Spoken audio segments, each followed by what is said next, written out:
Your brotherhood has betrayed you. You cannot kill me. You will die in vain, just as your father did. Time to die.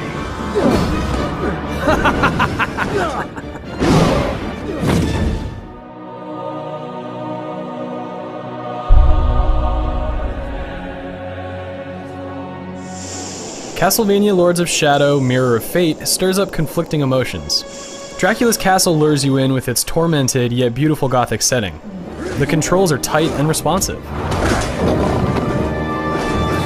Characters improvise powerful combo attacks and interact with the environment in fun and engaging ways. Beyond these highlights, however, Mirror of Fate struggles with a handful of issues. Its story is predictable, and recurring QuickTime events diminish the game's strongest asset, its core gameplay.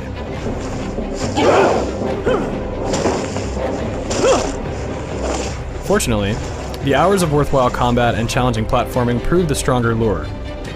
In Mirror of Fate, you play as 3 different characters as you fight your way through hordes of demonic enemies in search of Dracula. Every character has a different set of skills and secondary items that keep the action fresh. Simon, for instance, can call upon protective spirits, while Alucard uses his supernatural powers to phase shift into mist or a powerful wolf.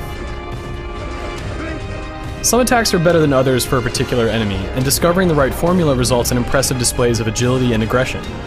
Plowing through enemies the right way keeps the game flowing at a respectable clip, too.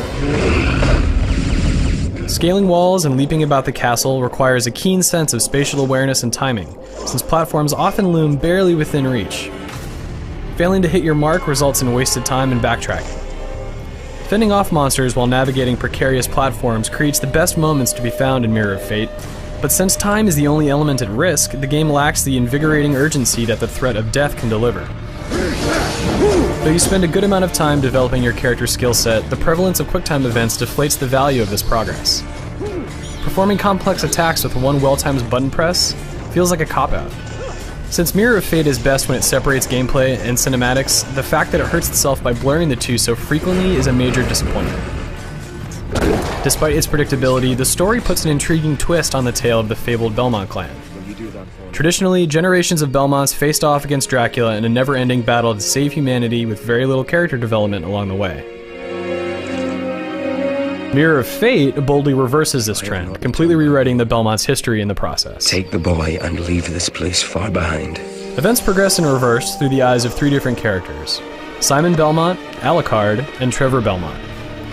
The notion of telling the story in such an unorthodox manner is promising, but it needs to be handled delicately in order to work.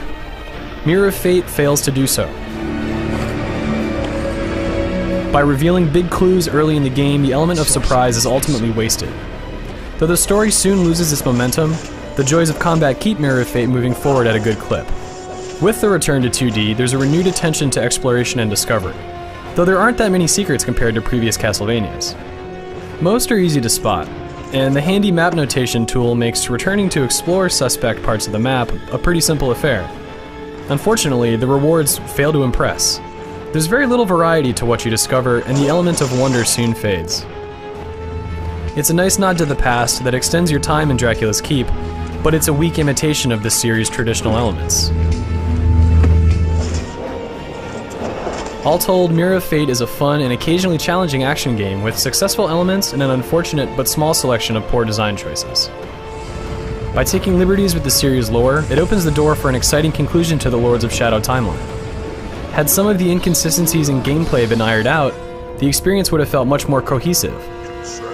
But as it stands, Mirror of Fate is a good, not great, addition to the historic Castlevania series.